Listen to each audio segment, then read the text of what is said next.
What is going on, all of you growers and smokers out there? EasyBreezy here, coming back with another mycology video. And today, ladies and gentlemen, we are going to be checking out some of the day-to-day care for our BRF cakes. So before we get into this video, I'd like to remind everybody about the contest or the giveaway that I have currently going on. That will be ending on October 24th, 2022. That is my birthday. I'm going to be 25. The contest is for, or the giveaway, I mean, is for all of these products that you see here, sent by the homie Philly Golden Teacher.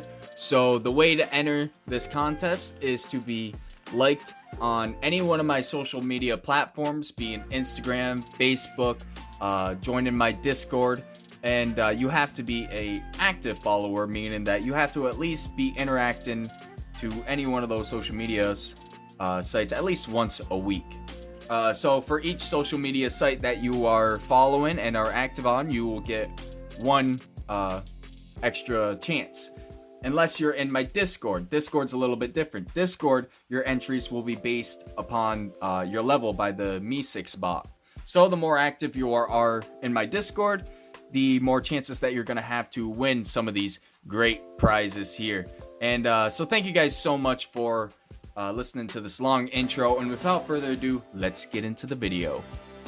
So we could argue that there are more or less components when it comes to growing mushrooms, but in this video I'm just going to talk about 4 components to grow mushrooms, and the first one is temperature. Now your colonizing temperature should be between 70 to 75 degrees Fahrenheit, and that all depends of course on what it is that you're growing. And on the other hand, we have fruitin, which is generally higher than our colonizing temp, and that will sit around 75 to 80 degrees Fahrenheit. Now, of course, like I said, that will all depend on what type you are growing. Here we have some good old-fashioned GTs here, and we're just going to keep it around the 75 mark. Here you can see on this temperature, it's right around 73. So for the GT grow, we're going to be going with just around 75, but make sure you look into the strain that you're growing. Do a lot of research before you really start. That way you can get everything right the first time. So our second component here is lighting, and that will depend across all of the different species. Some will require more light and some will require less light, and that's a whole nother video that we could go into it at another day. But the big thing to know is that mushrooms generally like the blue light spectrum, about 6500 Kelvin. And what I use for the wintertime is this Mars Hydro SP150 light, which gives off about 18,000 lumens here. And this light generally is on the blue light spectrum, is more focused on the blue light spectrum. So it is perfect for growing these mushrooms. And I'll just go ahead and throw these in real quick here. I'll plug it in. That way you can see a little bit how bright it is. And so this is a very good light. It's a very cheap light too. You don't have to buy this light. There are other Chinese like knockoff lights that you could buy, of course. And they will do the same job. You don't need any powerful lights to grow mushrooms. But if you're going to be really going bulk, it helps to have something really nice. So I just used the Mars Hydro SP150 for that. It's about $100. If anyone was interested in buying one, I think I do have a coupon code. Just go ahead and comment down below and I'll see if I could find that coupon code for you guys. So our third component is going to be humidity, and generally you're going to want a humidity of about 75 to 85% humidity when fruiting. Now of course some strains are more or less. Obviously do your own research and look into the type that you are growing so you can really maximize the best outcome for you. These are just general numbers here to kind of go along with any type of mushrooms that you're growing, but really you should look into it and do your own research into the strain that you are growing.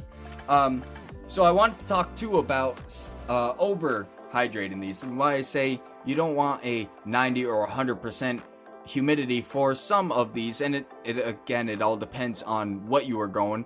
For this BRF grow here, you can see in this cake here, you can see this little blotch right here, and that's from too much humidity, and it's actually a bacteria blotch. Now I've covered it up, I sprayed peroxide on it and wrapped it up, and I don't think that it is spreaded anymore. I think I have stopped that.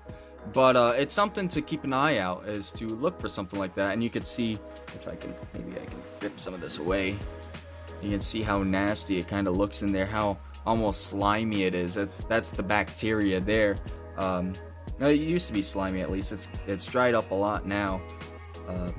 So that's just something to keep an eye on when you are going through and spraying your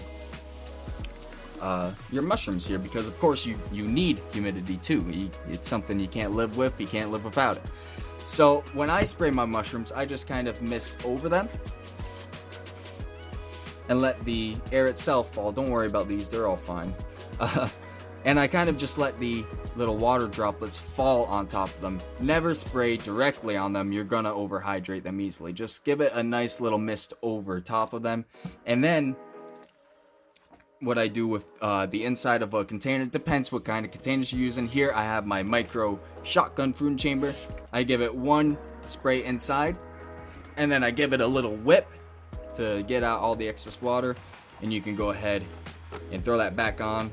And you can see now we have a ton of condensation all around this tub here. We have a lot of water vapor here. It's gonna, once that dries off here, it's gonna make a very humid environment, and which will lead us on to our next step, number 4.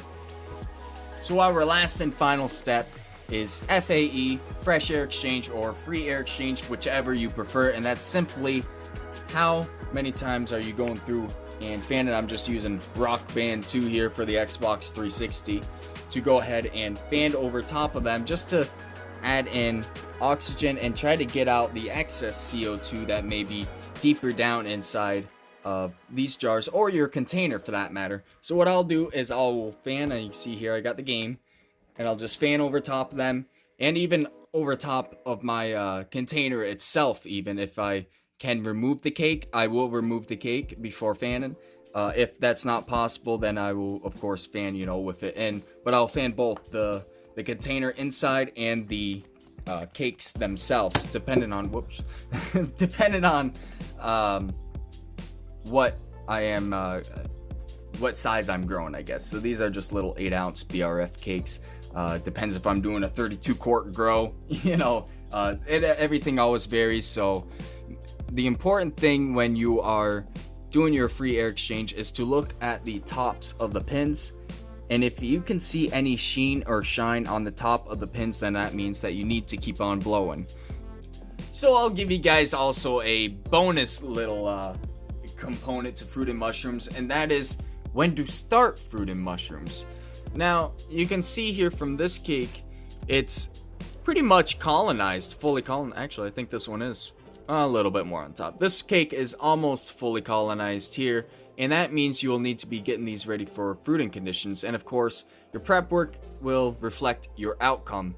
So be sure to stick around, guys, because we will have a video on how to dunk your BRF cakes and prepare it for fruiting and everything like that. But another thing is this middle step here, where we have these pins starting to form. And I guess our 5th component here is knowing when to transfer your BRF cakes into your shotgun fruiting chamber, because we're using BRF cakes for this, or our grain to bulk, if you're doing that, is to know when to do the transfer. And I specifically picked these 2 cakes out to show this contrast. As you can see here, these pins are very, very small, and we actually have a few growing on the side here. You can see those little lumps there. Those are all pins getting ready to grow, all those on top on the side here. And I thought I seen a tiny little mushroom. Yeah, there he is, right there. It's a little tiny mushroom there. So I would give this another day or 2. Generally, when I swap these is when I start to see the brown tips. You can see the brown right there forming. When those get just a tiny bit bigger, probably a day or 2, I will take these out and put them in a fruiting chamber, such as these micro shotgun fruiting chambers. And if you want to know how I make these micro shotgun fruiting chambers, there is a video. Just go ahead and look through my channel and you will see how to make these types here. So when these get just a slightly bit older, then I will go ahead and transfer them to a shotgun fruiting chamber. I hope you guys learned something from this video. I know it was a bit long, but thank you guys so much for watching. And until next time, keep on growing, keep on smoking, and I'll catch you guys in the next episode. See you later.